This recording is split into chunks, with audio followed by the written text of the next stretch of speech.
Hey guys, it's Courtney, and today we are going to be talking a little bit about color combinations for Copic markers. I know that a few weeks ago I asked what you guys wanted to talk about during our live crafty chats, and one of the top requested topics was my favorite color combinations, and I figured that's not really something that we can talk about live.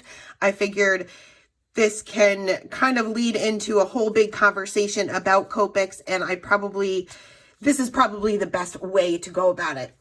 But if you do have any additional questions, certainly leave them in the comments or reach out to me, and I will do my best to answer them. So this is a quick look at what I have in my Copic collection. This is the hex chart by Sandy Allnock, and I'll link that below because if you are just starting out, or even if you do already have a good base for your collection, this is definitely a good thing to have. Now, I forget how much it is, but it's a one-time thing. So once you have it, you can print this out as many times as you need to. I've had to redo my chart. I can't even tell you how many times, either because my cat is so attracted to this thing for some reason and she chews up all the corners, or I've left my stamp chamois on it or something like that. So I've done it a million times, but I've only had to pay for it once, and it is a very good investment. So as you can see, it's kind of grouped together here. You got your reds and pinks, and it goes down to your purples and your blues and greens, yellows, and kind of your earth tones up here. And the great thing about this is not only can you see what is going to blend with what, but you can also see where you may need to fill in your collection. So if you see a large gap, you're missing that color. Or if you see one all by itself somewhere and you don't have anything to blend with it, you can kind of see what's around that color to see what maybe you need to add to your collection on top of what you already have. Now, I know some of you probably don't own any Copics, and that's fine. A lot of the things that we're going to talk about today is going to apply to other alcohol markers, with the exception of purchasing and the actual color names. But the color theory is still going to stay the same. So a few months ago, or probably more than that, probably close to a year ago, I did do a basic Copic video, basically telling you what they are, what is a Copic marker, how to refill them, things like that. This is not going to be that type of video. It's basically going to see what you need to add to your collection or what you can kind of skip. And I'm going to talk about grays first. Now, there is another page to this hex chart that is just for grays. Copic offers 4 different gray combinations: the cool grays, the warm grays, the toner grays, and the neutral grays. I do not own all of them. I own some cool grays and some warm grays because there is quite a bit of a difference between the two. I do not recommend, if you're just starting out, especially unless you have the full set syndrome, which many of us do, you don't need all 4. You just don't. 2 is plenty. And honestly, you don't need all of them. So I have, for example, for the cool grays, I have the cool gray 00, 01, 03, 05, and 07. I don't need anything else. Those blend nicely together. And if I need anything darker, which is C7 is pretty dark, I'm going to go right to my black marker. I'm not going to get the C9 because it's so close to black. I'll just use my black. So, and that's going to apply to a lot of these colors. There is a lot of colors on here, if you take a close look, that are very similar to one another. And honestly, had I known this ahead of time, I wouldn't have purchased them. You can see that the Y23 and Y21, they're pretty much the same color. So I didn't need both of those. But in the beginning, I didn't know. I just bought everything that I could possibly buy to build up my collection. So always take a look at this chart, whether you have it filled in or not. There's plenty of these charts online that are completely filled in, so you can see exactly what the colors look like before purchasing them, and I definitely recommend you doing that. Another example is the YGs. The YG 03, 06, 07, again, these two are almost identical. And then the YG 13, 17, 23, 25, they are so similar to one another. You do not need all of them. 1 or 2, maybe 3 to kind of get some contrast in there, but you don't need all of these. Look at how similar they are. So you're going to see a lot of colors on the chart that are so similar to one another, and it's going to save you money, guys, because you don't need all of them. So what my recommendation is, if you are just starting your Copic collection, is to don't get one of those big sets. Don't get even one of those sets that come with, I think, 5 or 6 markers, because you're not going to get anything together that blends. They're going to give you, if you get the primaries, they're going to give you the primary colors. They're going to give you 1 red. They're going to give you 1 blue. That's pretty useless when it comes to Copic markers. So if you are going to slowly start your collection and you would rather get a few at a time, what I would recommend you doing is looking into the blending trios. They come with 3 markers that blend well together. Most of the time they are part of the same blending family, most of the time, but you know that they blend together, and they will give you really, really good practice. So I recommend getting grays, whatever grays you choose, and a blending trio. Play with the markers. Make sure that you actually enjoy using them before you go investing in anything else. So the blending trios are nice. It is going to, like I said, give you 3 colors. So here is an example of a blending trio here. You will get the B12, B14, and B18. Now, how do we know that these are part of the same blending family? Number 1, they start with the same letter and the same number, first number. So the B1, B1, B1, these are part of a blending family. You know that they're going to blend together. So take a look at what these look like. Here is the B12. Here is the B14.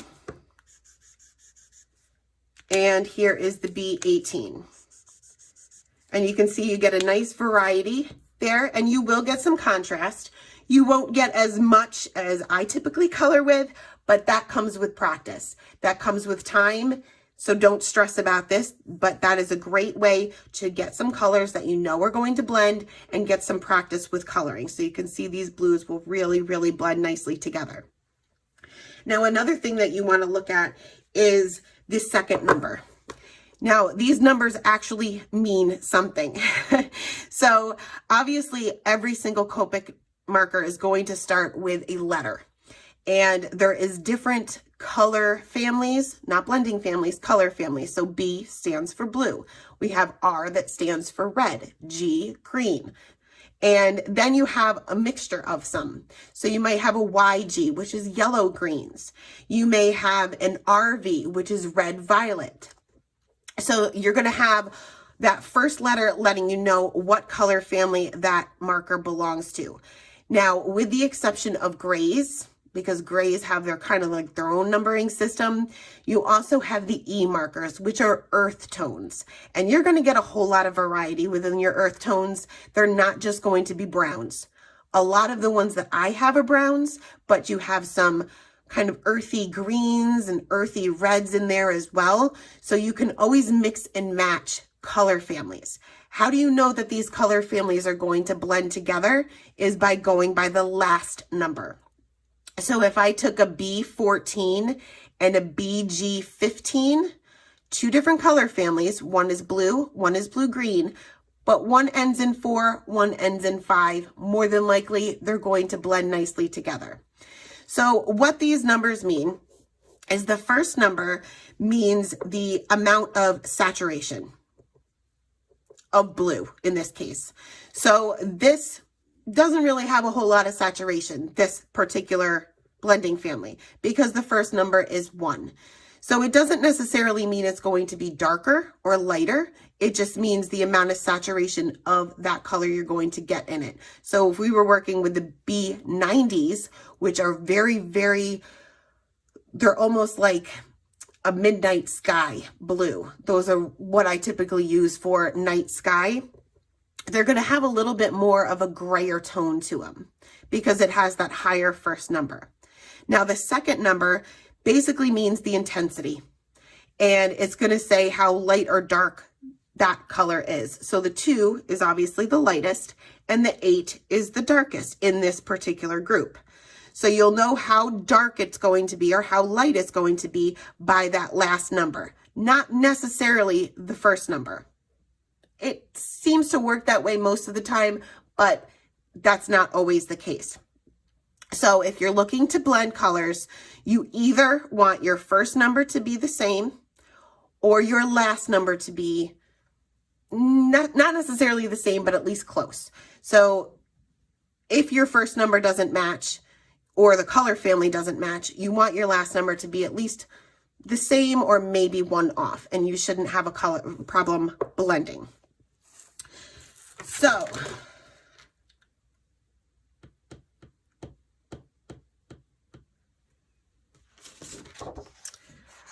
I've been asked several times what my favorite color combinations are. And I've pretty much made a chart here of my favorite color combinations that are not your typical blending families. So you're not going to see the B12, B14, and B18 in here. You're going to see a little bit of a mix between blending families and maybe even color families.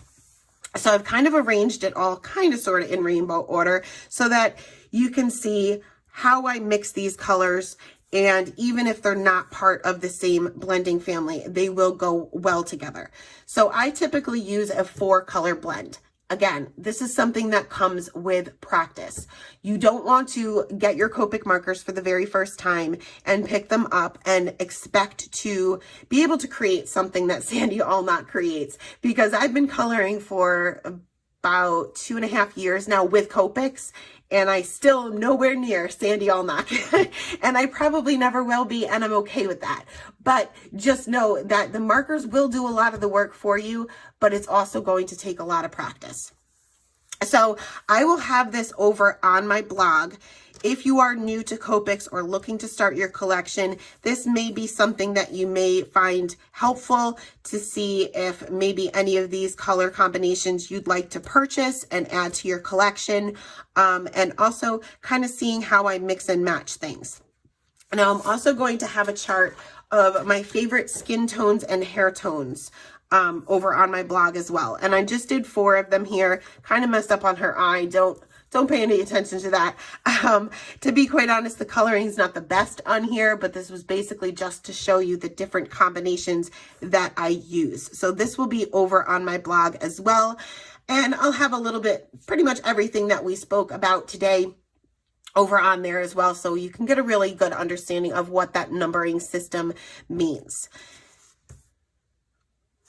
Now, another thing to remember when you're coloring, and I tell you guys this all the time, but the lighter the color, so in this case, it's the B12 is the lighter, is more, it's going to act like a colorless blender, which we all know what a colorless blender is, but we need to know that the blender does not blend. It moves color. Yes, you can fix some mistakes with it, but it doesn't erase your color. It moves your color. So if I were to go over this darker area with my colorless blender, you would see that it does lighten it up. But once it dries, which alcohol ink dries very quickly, but it does take a little bit of time to completely saturate or to soak into the paper, I should say. You can see that it certainly lightens it up, and it's probably hard to see on camera, but you can see that it kind of moved the color too. So say if I were to be coloring, I don't know, a square, which I can't draw a square straight with a Copic marker, but say if I wanted to fix up some of those edges, I kind of have a squiggly edge there, and I went over that to erase it. I'm not going to erase it. It's just going to move that color around. You can see that it kind of shifted that color back into the square, and I have that harsh line where that ink kind of stopped moving. Well, the lighter colors are going to act the same way. So when you're doing your blending, one of the major mistakes that I see people make is that when they blend, when they finish off with that lightest color, they go over the entire image. You don't want to do that. You kind of just want to go over where you left off. Because if I go over this darker area with my lightest color, it's going to have pretty much the same effect as that colorless blender. It's going to move that color around. I don't want to move it. I just want to blend it. So if I were to blend out these three colors, starting with my darkest color, which I don't normally do, but for this I will, and then my mid-tone, and you can see that I'm just kind of starting where I left off with that darkest color, and then say I went in with my lightest color.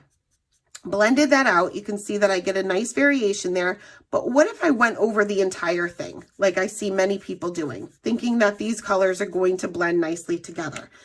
You can see that it looks a little bit cloudy, a little bit messy, and I don't really have that variation in color. I don't have that ombre look anymore.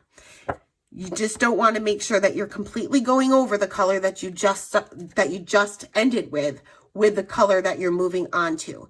Just kind of start picking up where you left off, if that makes any sense. So that is my main coloring combinations or Copic combinations. Again, this information will be on my blog. If you guys have any questions at all, please feel free to reach out to me either in the comments or email. You guys know how to get a hold of me. Thanks, guys. Bye.